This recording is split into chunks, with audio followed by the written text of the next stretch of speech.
Praise lord అందరికీ. రెండవ దినవృత్తాంతములు 20 అధ్యాయంలో మనము యెహోషాపాతు ఆ కాంటెక్స్ట్, ఆ స్టోరీ చూస్తూ ఉంటాము. ఎక్కడైతే వీరు ఇజ్రాయేలీలు యుద్ధానికి వెళ్తారో అక్కడ దేవుడు వారితో మాట్లాడితే ఏమంటాడంటే, మీరు భయపడకుడి, జడియకుడి, ఈ యుద్ధము మీరు కాదు, ఈ దేవుడే జరిగించును అని చెప్తాడు. కానీ వారు యుద్ధానికి వెళ్ళే ముందు వారు ఒక పని చేస్తారు. అది ఏంటంటే 20 వారు పాడుటకును స్తుతించుటకును మొదలు పెట్టగా అని.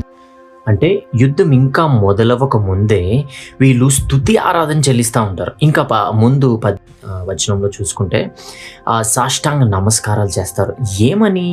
వారికి ఇప్పుడు నమ్మకం కలిగింది ఏమనంటే, ఈ యుద్ధము మనం న్యాచురల్గా అయితే చేయలేము. ఎందుకంటే ఇజ్రాయెల్కి ఆ ఎదురుగా ఉన్న శత్రువుల్ని ఆ టైంకి సంహరించే కెపాసిటీ లేదు. కానీ దేవుడు ఏమంటున్నాడు, మీకు కెపాసిటీ లేని ప్రతిసారి అది నా చేతికి అప్పగిస్తే నేను మీ తరపున యుద్ధం చేస్తాను, కానీ మీరు మాత్రము నన్ను స్తుతి ఆరాధన చేయాలి అని చెప్తా ఉన్నాడు. ఆమేన్.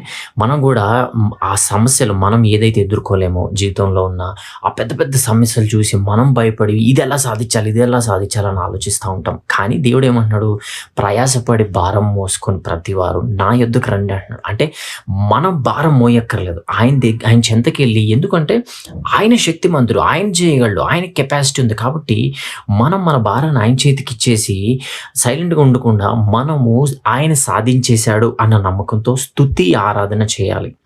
Hour praise and worship can set up a foundation for our victory. అంటే ప్రతిసారి మన స్తుతి, మన ఆరాధన, మన వర్షిప్ ఏదైతే ఉంటుందో అది మన విజయానికి మూలం, ఒక ఫౌండేషన్ లాంటిది అనమాట. కాబట్టి ఆ సమస్యను చూసి భయపడడం మానేసి అది దేవునికి అప్పగించి మనం స్తుతి ఆరాధన చేయడం నేర్చుకుందాం. ఆమేన్. ఈ వాక్యాన్ని ధ్యానించండి. పరిశుద్ధాత్మ దేవుడు మీతో మాట్లాడుగాక.